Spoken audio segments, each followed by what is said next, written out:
দর্শক স্বাগত জানাচ্ছি দৈনিক আজাদের ফেসবুক লাইভে। এই মুহূর্তে আমরা আছি চট্টগ্রাম জিসির মোড়ে। মূলত টানা ভারী বর্ষণে কিন্তু বিপর্যস্ত পুরো চট্টগ্রাম শহর। চারপাশে আসলে থই থই করছে পানিতে, এবং যে বিষয়টি দেখাতে চাই, পুরো রাস্তা জুড়ে রাস্তার দুই পাশে আসলে মূলত যে পানি, সেই পানিতে আসলে মানুষের যে দুর্ভোগ, সেই দুর্ভোগের চিত্র কিন্তু ফুটে উঠছে। এবং যে বিষয়টি দেখাতে চাই, রাস্তার চারপাশে আসলে যে মানুষরা আসলে তাদেরকে পানি মারিয়ে আসলে অনেকটা কষ্ট করে তাদেরকে কিন্তু দিয়ে যেতে হচ্ছে। এবং এই মুহূর্তে আপনাদেরকে দেখাতে চাই, পুরো রাস্তা জুড়ে কিন্তু যে ভয়াবহ যে দুর্ভোগ, সেই দুর্ভোগের চিত্র কিন্তু এখনও ফুটে উঠেছে। কিছুদিন আগেই রাস্তা মেরামতে কিন্তু সিটি কর্পোরেশনের কিন্তু মেরামতের যে ইট কণা বালু, সেগুলো কিন্তু এখানে রাস্তার উপরে ফেলিয়ে রেখে আসলে কাজের যে অগ্রগতি, সেই অগ্রগতি কিন্তু আপনাদেরকে দেখাতে চাই, কোনো প্রকার অগ্রগতি হয়নি। যার ফলে এই যে জিসির মোড়, সেই জিসির মোড়ের পানি কিন্তু এখনও কিন্তু নিয়মিত হারে বাড়ছে। এবং পানি মারিয়ে এখানে যারা যে সাধারণ মানুষ আছে, তারা কিন্তু এই পথ দিয়ে যাতায়াত করছেন। তো যে বিষয়টি বলতে চাই, যে চারপাশে আসলে পুরো এলাকাতে কিন্তু পানি আর পানি, এবং এখানে যে মাঝে মাঝে আসলে যেসব দোকানপাট, যেসব গাড়ি ঘোড়াগুলো আছে, সেই গাড়ি ঘোড়াগুলো কিন্তু আসলে থেমে যাচ্ছে। এবং সাধারণ মানুষের যে দুর্ভোগ, সেই দুর্ভোগের চিত্র কিন্তু বলা যায় যে আসলে কিছু হলেই আসলে টানা যে বর্ষণ, সেই বর্ষণে কিন্তু এখনো পর্যন্ত চট্টগ্রামের বিভিন্ন এলাকা কিন্তু আসলে পানিতে থই থই করছে। যার ফলে আমরা যতদূর দেখেছি যে এই বিষয়ে আসলে যে আবহাওয়া অধিদপ্তর থেকে যে বিষয়টি জানানো হয়েছে, যে আগামী আরও 2-3 দিন আসলে এভাবে টানা ভারী বর্ষণ হবে। যার ফলে নগরীর বিভিন্ন জায়গায় আসলে এখনও পর্যন্ত যে পানি, সেই পানি কিন্তু জমতে শুরু করেছে। এবং থেমে থেমে বেশ কিছু গাড়ি আমরা দেখেছি যে এই এলাকায় এসে কিন্তু নষ্ট হয়ে গেছে। যার ফলে কিন্তু যে বিষয়টি বলতে চাই, যে অনেক গাড়ি কিন্তু এই জলাবদ্ধতার কারণে কিন্তু থেমে থেমে নষ্ট হচ্ছে। এবং সাধারণ যে মানুষ, সেই মানুষের যে দুর্ভোগ, সেই দুর্ভোগের যে চিত্র, সেই চিত্রই কিন্তু আসলে এই জিসির মোড় এলাকায় এবং অন্যান্য যে এলাকা আমরা দেখেছি, যে মুরাদপুর, তারপরে হচ্ছে বদ্দারহাট, বিভিন্ন জায়গায় কিন্তু পানিতে তলিয়ে গেছে। এবং এই যে ভারী বর্ষণ, সেই বর্ষণের ফলে কিন্তু সাধারণ যারা স্কুলের শিক্ষার্থী আছেন, এছাড়া বা যারা সাধারণ মানুষ, কর্মজীবী মানুষ, তারা বের হয়েছেন। এছাড়া সবচেয়ে বেশি হচ্ছে নিম্ন আয়ের যে মানুষগুলো আসলে তারা এই রুজি রুটির উপর দিয়ে তারা চলেন, তাদের যে জনজীবন, সেই জনজীবন কিন্তু সেই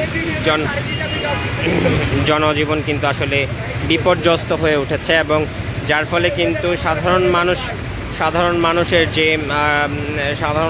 যে স্বাভাবিক যে জীবনযাত্রা, এই স্বাভাবিক জীবনযাত্রা কিন্তু আসলে একটি দুর্বিষহ অবস্থায় হয়ে উঠেছে। তো যে বিষয়টি বলতে চাই, যে এই যে টানা যে বর্ষণ, সেই বর্ষণের কবে নাগাদ শেষ হবে, আবহাওয়া অধিদপ্তর থেকে আসলে নিশ্চিতভাবে কিছু জানা যায়নি। তবে আগামী 2-3 দিন পর্যন্ত আসলে চট্টগ্রাম, ঢাকা সহ বরিশাল সহ বেশ কিছু জেলায় কিন্তু আসলে এই হবে বৃষ্টিপাত, এবং ঝড়ো বৃষ্টিপাত হবে বলে আমরা যতদূর জানতে পেরেছি। এবং এর আগে আসলে ফেনী, নোয়াখালী সহ বিভিন্ন জায়গা কিন্তু আসলে পানিতে তলিয়ে গেছে। এবং এই যে পানি, এই পানির যে নিষ্কাশনের যে জায়গাগুলো, ভারী বৃষ্টিপাতের পরে কিন্তু বিভিন্ন জায়গায় কিন্তু পানি জমছে। তবে কিছুক্ষণ যেহেতু আসলে যে উন্নয়নের কাজ, সেই উন্নয়নের কাজ কিছুটা সুফল আসলে নগরবাসী পাচ্ছিল। যার ফলে কিন্তু পানি ওঠার ঘণ্টাখানেকের মধ্যে কিন্তু এই যে পানিগুলো আছে, সেগুলো কিন্তু অপসারিত হয়ে যাচ্ছে। এবং নগরীর যে জনজীবন, সেই জনজীবন কিন্তু এই এই বৃষ্টিপাতের কারণে কিন্তু কিছুটা হলেও থমকে গেছে। যারা নিম্ন আয়ের মানুষ আছে আপনাদেরকে দেখাতে চাই, রিক্সা গুলোকে তারা একটি সাইডে রেখে কিন্তু তারা এই অবসরে আসলে তারা করছেন, এবং যার ফলে যারা নিম্ন আয়ের মানুষ আছে তাদেরকে কিন্তু আসলে অনেকটা দুর্ভোগে পড়েছেন। আমরা সাধারণ যে মানুষ তারা আসলে তাদের যে দৈনন্দিন যে যাত্রা, অফিস আদালত বা অন্য যে কোনো জায়গায় তাদের কিন্তু অনেকটা দুর্ভোগ পোহাতে হচ্ছে। প্রতিদিনই আসলে যখনই আসলে বৃষ্টি হয় তখনই এই চট্টগ্রামের এই গুরুত্বপূর্ণ যে সড়ক, সেই সড়কে কিন্তু তাদেরকে আসলে এই কাপড় উঁচিয়ে আসলে তাদেরকে এই যাত্রাটি যেতে হয়, যার ফলে কিন্তু অনেক দুর্ভোগে পড়তে হয় এখানে সাধারণ মানুষদেরকে। এবং আমরা দেখেছি কিছুক্ষণ পরই আসলে এখান দিয়ে যাতায়াত করা যেসব গাড়িগুলো আছে সেসব গাড়িগুলোকে কিন্তু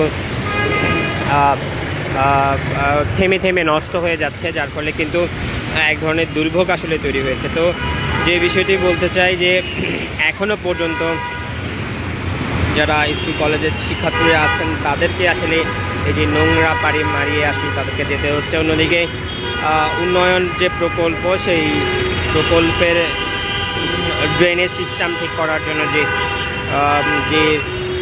যে ইট বালু সিমেন্ট থেকে শুরু করে রাস্তার উপর রাখা হয়েছিল সেগুলোও কিন্তু আসলে পানিতে তলিয়ে গেছে, যার ফলে এই পানিতে আসলে এই পুরো এলাকা আসলে থই থই করছে।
দর্শক, যে বিষয়টি বলছিলাম যে আবারও যে নিম্ন আয়ের মানুষের আসলে যে দুর্ভোগ, সেই দুর্ভোগ কিন্তু পোহাতে হচ্ছে। এছাড়া যারা স্কুল কলেজে যাচ্ছেন এবং অফিস আদালতে যাচ্ছেন তাদেরকে আসলে এই বিপর্যস্ত এই যে দুর্যোগপূর্ণ যে আবহাওয়া, সেই আবহাওয়ায় কিন্তু তাদেরকে দুর্ভোগ পোহাতে হচ্ছে। এছাড়া আমরা দেখেছি যে পুরো এলাকা জুড়ে কিন্তু শত শত যে রিক্সা, সেই রিক্সাগুলো থামিয়ে যারা রিক্সা চালকরা আছেন তারা রিক্সার উপরে আসলে তাদের করছেন। যেহেতু টানা বৃষ্টিপাতে প্রায় চট্টগ্রাম শহরের বিভিন্ন জায়গা কিন্তু ডুবে গেছে। বদরহাট চকবাজার থেকে শুরু করে বেশ কিছু এলাকা যেখানে আসলে এখনও পানিবন্দী হয়ে আছে অনেকেই, যার ফলে কিন্তু মানুষ কিন্তু আসলে তাদের যে স্বাভাবিক যে জীবনযাত্রা, সেই জীবনযাত্রা কিন্তু ব্যাহত হচ্ছে। তো যে বিষয়টি বলতে চাই যে চট্টগ্রামের এই যে বিভিন্ন যে গুরুত্বপূর্ণ যে সড়ক, সেই সড়কগুলো কিন্তু ইতিমধ্যে কিন্তু ডুবে গেছে, যার ফলে কিন্তু সাধারণ মানুষের যে দুর্ভোগের চিত্র, সেই দুর্ভোগের চিত্র কিন্তু স্পষ্ট। এবং টানা কয়েকদিনের যে বর্ষণ, সেই বর্ষণে কিন্তু সেই বর্ষণে কিন্তু সাধারণ মানুষের যে দৈনন্দিন যে কাজ, সেই কাজগুলো কিন্তু ব্যাহত হচ্ছে। এবং অন্যদিকে যারা খেটে খাওয়া মানুষ আছে নিম্ন আয়ে, তাদেরও কিন্তু আসলে অনেক দুর্ভোগ করছে, যার ফলে এই টানা বর্ষণে কিন্তু শুধুমাত্র চট্টগ্রাম নয়, চট্টগ্রাম বিভাগীয় যে জেলাগুলো আছে সেগুলোতেও কিন্তু আসলে সেখানেও কিন্তু আসলে যে বৃষ্টিপাত, সেখানে কিন্তু ভয়াবহ বৃষ্টিপাত হচ্ছে। এবং আমরা যত জেনেছি ফেনী, নোয়াখালী সহ বেশ কিছু জায়গায় কিন্তু রাস্তা কিন্তু প্রায় 2 দিন যাবৎ আসলে ডুবে আছে, যার ফলে কিন্তু সেখানকার মানুষের যে স্বাভাবিক যে জীবনধারা, সেই জীবনধারা কিন্তু স্থবির হয়ে আছে। এবং এই মুহূর্তে আমরা চট্টগ্রাম নগরীর যে ব্যস্ততম এরিয়া জিসির মোড়, সেখানে আমরা আপনাদেরকে দেখাতে চাই সাধারণ মানুষ কিন্তু তারা পানি মারিয়ে তাদের যে দৈনন্দিন যে গন্তব্য সেখানে যাওয়ার চেষ্টা করছেন। তবে তুলনামূলকভাবে যেসব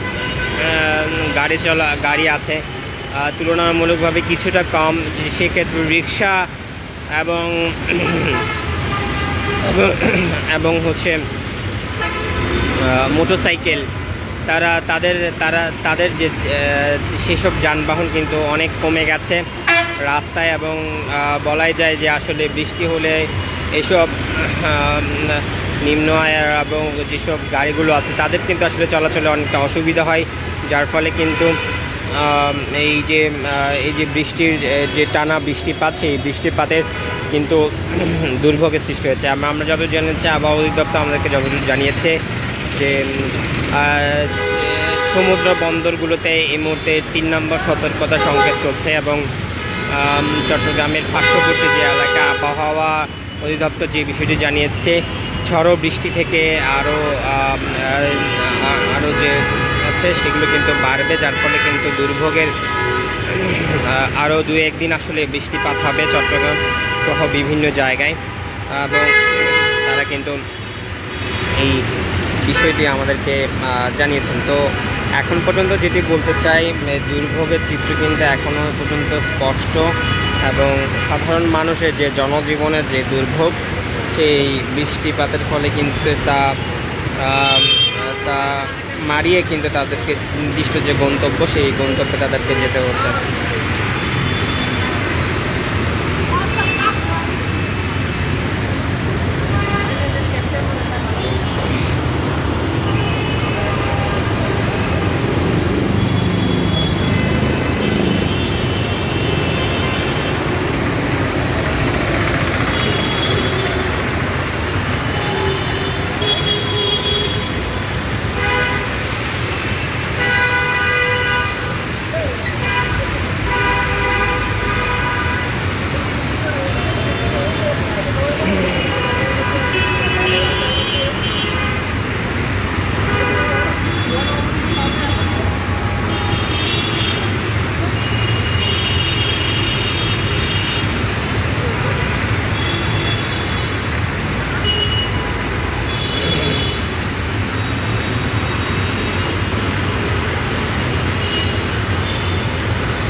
বৃষ্টির পানিতে আসলে একেবারে থই থই করছে পুরো এলাকা জুড়ে, এবং আমরা দেখাতে চাই বৃষ্টির পানি মারিয়ে কিন্তু সাধারণ যে মানুষ আছে তাদেরকে কিন্তু তাদের যে গন্তব্য আছে সেই গন্তব্যে তাদেরকে যেতে হচ্ছে। এবং আমরা এখানে দেখেছি যে স্কুলের শিক্ষার্থী থেকে শুরু করে যারা অফিস আদালতে যাচ্ছেন তাদেরকে অনেকটা দুর্ভোগ বহিয়ে কিন্তু এই এলাকা দিয়ে যেতে হচ্ছে। আমরা যতদূর জেনেছি যে বদ্দারহাট, মুরাদপুর এবং চট্টগ্রাম নগরীর চকবাজারের এই আগ্রাবাদ থেকে শুরু করে মোটামুটি সব জায়গায় আসলে পানির যে ভারী বৃষ্টিপাত, সেই ভারী বৃষ্টিপাতের যে পানি সেটা কিন্তু রাস্তায় আসলে উঠে গেছে, যার ফলে কিন্তু এই যে পানি, সেই পানি এবং কি ফ্লাইওভারের উপরেও কিন্তু আসলে যে পানি, সেই পানির চিত্র আপনাদেরকে দেখাতে চাই। যে পাইপলাইন আছে সেই পাইপলাইন দিয়ে কিন্তু বেরোচ্ছে প্রচণ্ড পরিমাণ, ফ্লাইওভারের দুই মুখে আসলে পানি আসলে বের হচ্ছে, যার ফলে যে জনজীবন, সেই জনজীবন কিন্তু আসলে অনেকটা স্থবির হয়ে উঠেছে এই নগর জুড়ে। এবং এই বৃষ্টিপাত কিন্তু আগামী আরও 2 থেকে 3 দিন আসলে স্থায়ী হওয়ার যে বিষয়টি আবহাওয়া অধিদপ্তর জানিয়েছেন। কখনো থেমে থেমে অথবা ভারী যে বৃষ্টিপাত, সেই ঝড়ো বাতাস সহ আসলে বয়ে যেতে পারে বিভিন্ন জায়গায়। এবং নিম্ন অঞ্চলে অর্থাৎ আমরা যতদূর জেনেছি যে কালুরঘাটের কিছু অংশ এবং তার আশেপাশে যে কর্ণফুলী নদীর যে পানির চাপ, সেটা কিন্তু আসলে বেড়েছে, যার কারণে দুই পাশে থাকা যে বসত ভিটাগুলো আছে সেগুলোতেও কিন্তু আসলে মানুষদেরকে আসলে দুর্ভোগ পোহাতে হচ্ছে এই মুহূর্তে। আমরা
তো দর্শক, এই ছিল আসলে চট্টগ্রাম নগরীর যে জলাবদ্ধতা এবং এই যে ভারী যে বৃষ্টিপাত, সেই বৃষ্টিপাতের সর্বশেষ আপডেট।